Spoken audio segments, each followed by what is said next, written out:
তেহরানের একটি গোপন কক্ষে আলো জ্বলছে। টেবিলের ওপর ছড়িয়ে আছে কয়েকটি নথি, মানচিত্র, স্যাটেলাইট ছবি। দেয়ালে বড় স্ক্রিনে ভেসে উঠছে মধ্যপ্রাচ্যের আকাশপথ, সামরিক ঘাঁটির অবস্থান আর কোথাও কোথাও লাল চিহ্ন। কক্ষের কেন্দ্রে বসে আছেন একজন মানুষ, মুজতবা খামেনি। তার চোখ স্থির, কিন্তু সেই স্থিরতার ভেতরে লুকিয়ে আছে এক অদ্ভুত তীব্রতা। তিনি খুব বেশি কথা বলছেন না। তার সামনে থাকা সামরিক ও রাজনৈতিক কর্মকর্তারা যেন বুঝতে পারছেন আজকের বৈঠক সাধারণ কোনো বৈঠক নয়। একটি ফাইল তার সামনে এগিয়ে দেওয়া হয়। ফাইলের শিরোনাম জাতীয় প্রতিরক্ষা নীতির পুনর্মূল্যায়ন। তিনি ধীরে ফাইলটি খুললেন। একটি লাইন তার চোখে আটকে যায়। বর্তমান পরিস্থিতিতে পারমাণবিক প্রতিরোধ সক্ষমতা পুনর্বিবেচনা অপরিহার্য। কক্ষের ভেতর তখন এক অদ্ভুত নীরবতা। এই নীরবতা ভেঙে গেলে হয়তো বদলে যাবে মধ্যপ্রাচ্যের ভবিষ্যৎ। ইরান বহু বছর ধরে একটি বিষয় বারবার বলে এসেছে, তাদের পারমাণবিক কর্মসূচি শান্তিপূর্ণ। বিদ্যুৎ উৎপাদন, চিকিৎসা, গবেষণা, এই তিনটি ক্ষেত্রেই তারা পারমাণবিক প্রযুক্তি ব্যবহার করছে। পশ্চিমা বিশ্ব, বিশেষ করে যুক্তরাষ্ট্র এবং ইসরায়েল, এই দাবি কখনো পুরোপুরি বিশ্বাস করেনি। ইসরায়েল বহুবার দাবি করেছে ইরান গোপনে পারমাণবিক বোমা তৈরির পথে অনেক দূর এগিয়ে গেছে, কিন্তু তেহরান সবসময়ই এই অভিযোগকে রাজনৈতিক প্রচারণা বলে উড়িয়ে দিয়েছে। এই অবস্থান শুধু রাজনৈতিক ছিল না, এটি ছিল একটি আদর্শিক অবস্থানও। কারণ ইরানের সর্বোচ্চ নেতা আয়াতুল্লাহ আলী খামেনি বহু বছর আগে একটি ফতোয়া দিয়েছিলেন, পারমাণবিক অস্ত্র তৈরি ও ব্যবহার ইসলামে নিষিদ্ধ। এই ফতোয়া ইরানের পারমাণবিক নীতির একটি গুরুত্বপূর্ণ ভিত্তি হয়ে দাঁড়ায়। কিন্তু ইতিহাসে অনেক সময় এমন মুহূর্ত আসে যখন বাস্তবতা আদর্শকে চ্যালেঞ্জ করে। মধ্যপ্রাচ্যের বর্তমান পরিস্থিতি যেন ঠিক সেই জায়গায় এসে দাঁড়িয়েছে।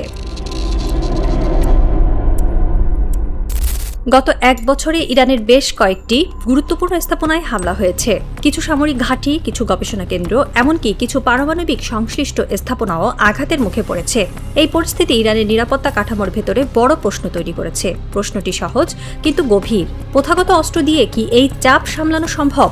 ইরানের সামরিক শক্তি শক্তিশালী, তাদের মিসাইল, ড্রোন, আঞ্চলিক নেটওয়ার্ক সবই কার্যকর। কিন্তু সমস্যা হলো প্রতিপক্ষ কম শক্তিশালী নয়। ইসরায়েলের রয়েছে উন্নত আকাশ প্রতিরক্ষা ব্যবস্থা, গোয়েন্দা সক্ষমতা এবং যুক্তরাষ্ট্রের সরাসরি সমর্থন। এই সমীকরণে দাঁড়িয়ে অনেক বিশ্লেষক মনে করছেন ইরান একটি নতুন প্রতিরোধ কৌশলের দিকে তাকাচ্ছে। এই পরিবর্তনের ইঙ্গিত সবচেয়ে স্পষ্টভাবে দেখা যায় একটি রাজনৈতিক পদক্ষেপে। ইরানের পার্লামেন্টের 39 জন সদস্য একটি চিঠি পাঠান দেশের সর্বোচ্চ জাতীয় নিরাপত্তা পরিষদের কাছে। চিঠিতে তারা স্পষ্টভাবে বলেন, বর্তমান প্রতিরক্ষা নীতি পুনর্বিবেচনা করা জরুরি। তাদের যুক্তি ছিল সরাসরি, ইসরায়েল যদি সরাসরি হামলার হুমকি দেয় এবং যদি সেই হুমকি বাস্তবে পরিণত হওয়ার সম্ভাবনা থাকে, তাহলে ইরানের হাতে একটি শক্তিশালী প্রতিরোধ ব্যবস্থা থাকা দরকার। এবং সেই প্রতিরোধের সবচেয়ে কার্যকর রূপ হতে পারে পারমাণবিক সক্ষমতা। এই চিঠি শুধু একটি মতামত ছিল না, এটি ছিল রাজনৈতিক সংকেত। কারণ এতদিন যে আলোচনা গোপনে চলছিল, সেটি এখন প্রকাশ্যে চলে এসেছে। একসময় ইরানে পারমাণবিক বোমার কথা প্রকাশ্যে বলা হতো না। যদি কেউ এই বিষয়ে আলোচনা করত, সরকার তাৎক্ষণিকভাবে তা অস্বীকার করত। কিন্তু এখন পরিস্থিতি বদলেছে। রাষ্ট্রীয় টেলিভিশনে বিশ্লেষকরা প্রকাশ্যে আলোচনা করছেন ইরানের কি পারমাণবিক অস্ত্র থাকা উচিত। এই পরিবর্তনটি ছোট নয়, কারণ এটি দেখায় যে রাষ্ট্র নিজেই এখন এই বিষয়টিকে আলোচনার কেন্দ্রে নিয়ে এসেছে। এটি একটি প্রস্তুতি, মানসিক প্রস্তুতি, জনগণকে একটি বড় সিদ্ধান্তের জন্য প্রস্তুত করার প্রক্রিয়া। সবচেয়ে বড় প্রশ্নটি এখন এখানে এসে দাঁড়িয়েছে, আয়াতুল্লাহ আলী খামেনির দেওয়া পুরনো ফতোয়ার কি হবে? পারমাণবিক অস্ত্র নিষিদ্ধ, এই অবস্থান কি পরিবর্তন হবে?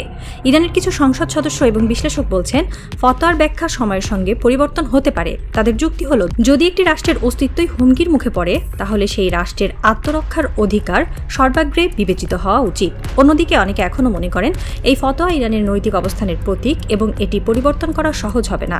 এই দ্বন্দ্বই এখন ইরানের ভেতরে সবচেয়ে বড় রাজনৈতিক ও আদর্শিক প্রশ্ন। এই পুরো পরিস্থিতির কেন্দ্রে এখন একজন মানুষ, মুজতবা খামেনি। তিনি ক্ষমতায় এসেছেন এক অস্থির সময়ে। তার সামনে দুটো পথ ছিল। একটি পথ হলো পুরনো নীতিকে ধরে রাখা, আরেকটি পথ হলো বাস্তবতার সঙ্গে খাপ খাইয়ে নতুন কৌশল গ্রহণ করা। অনেক বিশ্লেষক মনে করছেন তিনি দ্বিতীয় পথটি বেছে নিতে পারেন। তার সাম্প্রতিক সিদ্ধান্তগুলো, বিশেষ করে সামরিক প্রতিক্রিয়ার ধরন, দেখায় তিনি প্রচলিত কৌশলের বাইরে ভাবতে প্রস্তুত। পারমাণবিক নীতির পরিবর্তনের ইঙ্গিত তাই অনেকের কাছে একটি মাস্টার স্ট্রোক হিসেবে দেখা হচ্ছে। কারণ এটি সরাসরি যুদ্ধের ভাষা নয়, এটি প্রতিরোধের ভাষা। এটি একটি বার্তা, আমাদের সীমা কোথায় তা আমরা নিজেরাই নির্ধারণ করব। এই পরিবর্তনের ইঙ্গিত আন্তর্জাতিক মহলে বড় উদ্বেগ সৃষ্টি করেছে। যুক্তরাষ্ট্র স্পষ্ট করে বলেছে তারা ইরানকে কোনোভাবেই পারমাণবিক অস্ত্রধারী দেশ হতে দেবে না। ইসরায়েলও একই অবস্থান নিয়েছে। তাদের মতে ইরান যদি পারমাণবিক সক্ষমতা অর্জন করে তাহলে মধ্যপ্রাচ্যের নিরাপত্তা পুরোপুরি বদলে যাবে। এ কারণে অনেকেই আশঙ্কা করছেন পরিস্থিতি আরও উত্তপ্ত হতে পারে। কারণ একটি বিষয় পরিষ্কার, এই ইস্যুতে কেউ সহজে পিছু হটবে না। তেহরানের উত্তরাঞ্চলের একটি অভিজাত এলাকায় অবস্থিত সাইদ জামাল উদ্দিন স্ট্রিট, সেখানে ইরানের জাতীয় নিরাপত্তা পরিষদের সদর দপ্তর। ওই ভবনের ভেতরে এখন সপ্তাহ ধরে চলছে বদ্ধ কক্ষের বৈঠক। জানালায় পর্দা টানা, বাইরে পাহারায় রয়েছে সশস্ত্র প্রহরী। গত কয়েকদিনে ইরানের সংবাদ মাধ্যমে একাধিক প্রতিবেদনে এসেছে দেশের ইউরেনিয়াম সমৃদ্ধকরণের মাত্রা 60% ছাড়িয়ে 80% কাছাকাছি পৌঁছে গেছে। সামরিক বিশ্লেষকরা জানান 90% বেশি সমৃদ্ধ ইউরেনিয়ামই হল অস্ত্র গ্রেড। তাহলে কি ইরান সেই বিন্দুতে পৌঁছে গেছে? কূটনৈতিক সূত্র বলছে এখন শুধু একটি ঘোষণার অপেক্ষা। কিন্তু সেই ঘোষণা কে দেবে? আয়তুল্লাহ আলী খামেনির পুত্র মোজতবা, নাকি সরাসরি বিপ্লবী গার্ডের পক্ষ থেকে? এক ইরানি প্রবাদ আছে, যে পাহাড়ের চূড়ায় ওঠে সে পাহাড়ের গতিপথ বদলাতে পারে। ইরান কি সেই পাহাড়ের চূড়ায়, নাকি পাহাড়ই চূর্ণ হবে? তেহরানের এক প্রাচীন মসজিদের পাশ দিয়ে হেঁটে যাওয়ার সময় এক প্রবীণ ইরানি নাগরিকের মুখে শোনা গেল, আমরা শান্তি চাই, কিন্তু যদি আমাদের বাঁচতেই হয় বোমার আড়ালে, তাহলে সেই আড়াল তৈরি হোক।